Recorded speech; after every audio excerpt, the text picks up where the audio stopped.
ایک بات بڑی، بغداد مقدسہ میں نے ایک ولی پاک کی زیارت کی، ان کے آستانے پر بھی میں نے ابھی بیان کیا تھا. حضرت بہلول دانا مجذوب بزرگ تھے اور بغداد کی گلیوں میں کہیں پر بھی بیٹھ جاتے تھے، اور جو جانکار تھے وہ سمجھتے تھے یہ اللہ والا بندہ ہے. مجذوب کس کو کہتے ہیں؟ جس کی یاد الہی میں عقل فنا ہو گئی، ختم ہو گئی، اللہ کے ذکر میں اور اللہ کی یاد میں اپنے آپ کو فنا کر دیا ہے. اس کے اوپر شریعت کا قلم نہیں. ظاہر سی بات ہے شریعت کے سارے احکام اس پر ہیں جس کی عقل سلامت ہے. عاقل ہو، بالغ ہو تو نماز فرض ہے نا، عقل ہی نہیں ہے تو وہ مجذوب ان اولیاء کو کہتے ہیں.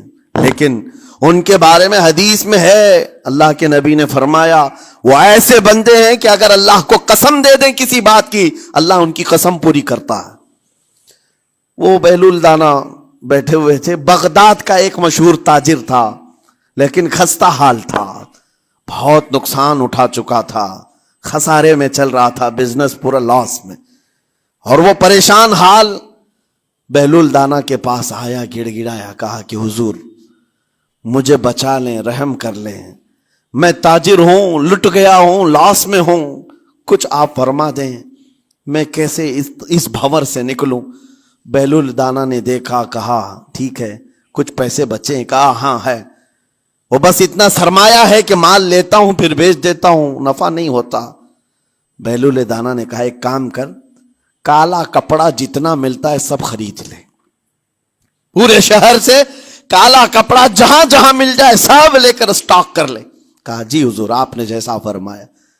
گیا، جتنا سرمایہ تھا سب لگا دیا، کالا کپڑا خرید کر ایک جگہ اسٹاک کر دیا.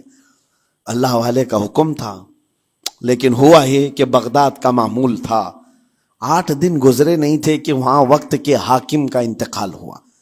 اور جب حاکم کا انتقال ہوتا تو شہر کے جتنے بڑے لوگ ہوتے، رئیس لوگ، وہ اس کے سوگ میں، اس کے غم میں کالا کپڑا پہنتے تھے. اور کالا کپڑا سوائے اس تاجر کے کسی کے پاس نہیں تھا. اور سارے بڑے لوگ پیسوں سے اس کے پاس کالا کپڑا خریدنے آئے. یہ منہ بولے قیمت پر، جیسے تیسے جتنی قیمت پر بولے سب خرید کر لے جاتے. اور پل بھر میں، ایک دن کے اندر وہ بہت بڑا کروڑ پتی بن گئے، بہت مال آ گیا. یہ بات یاد رکھیں، اللہ مال دیتا ہے، اس کے بعد پھر آزمائش بھی ہوتی. مال اتنا آ گیا، اب لے کر کے مستیاں تھیں. چند دن گزرے، ظاہر سی بات ہے مال کو بڑھانے کی تمنا ہر ایک کی ہوتی ہے. کوئی یہاں پر اینڈ کرنے والا نہیں ہے دنیا میں، چاہے اس کا بزنس اربوں پر بھی پہنچ جائے، اسے آگے پہنچنا ہے. چند دن گزرے تھے، 8-10 دن، پھر آیا حضرت بہلول دانا کو ڈھونڈتے ہوئے. ایک جگہ میدان میں یہ مجذوب بزرگ بیٹھے مل گئے. آیا اور کہا او دیوانے بتا اب کیا خریدوں؟ پیسہ بہت ہے ابھی میرے پاس، بتا دیوانے اب کیا خریدوں؟ انہوں نے دیکھا، کہا کہ لہجہ تو بدلا ہوا ہے، پیسہ بہت زیادہ تھا. کہا کہ ٹھیک ہے کوئی بات نہیں، اللہ والوں کو ان سب چیزوں سے کوئی لینا دینا نہیں.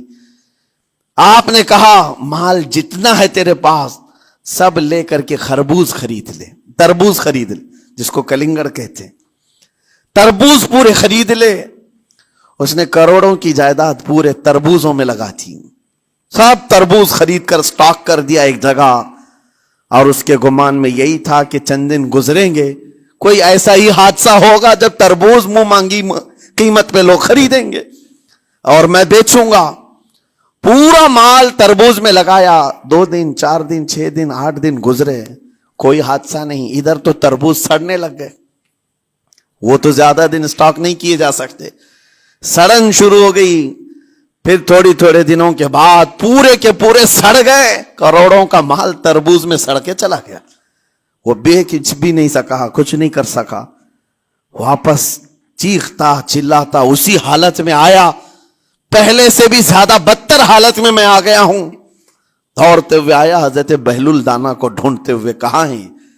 وہ اسی جگہ بیٹھے ہوئے مٹی میں بیٹھے رہتے تھے. قریب آیا اور کہنے لگا کہ آپ نے میرے ساتھ ایسا کیوں کیا بہلول؟ بہلول دانا نے کہا کیا ہوا؟ کہا میں تو لٹ گیا، تربوز میں پیسے لگائے آپ کی وجہ سے اور پورے سڑ گئے.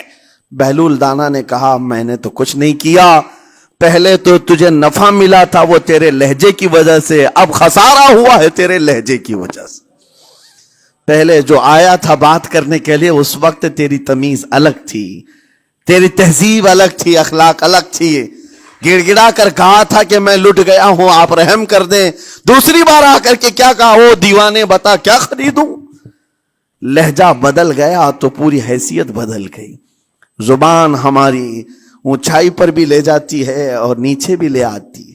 اس بات کو ہمیشہ ملحوظ رکھیں کہ اس زبان سے بہت سارے لوگ نفع بھی اٹھاتے ہیں، بہت سارے لوگوں کو نقصان بھی ہوتا ہے۔ لیکن ساتھ میں یہ بات بھی عرض کروں، نرم گفتگو کرنے کا عادی ہر ایک کو ہونا چاہیے، نرم گفتگو کرنے کا عادی ہر ایک کو ہونا چاہیے، اس کی نیکیوں کی علامت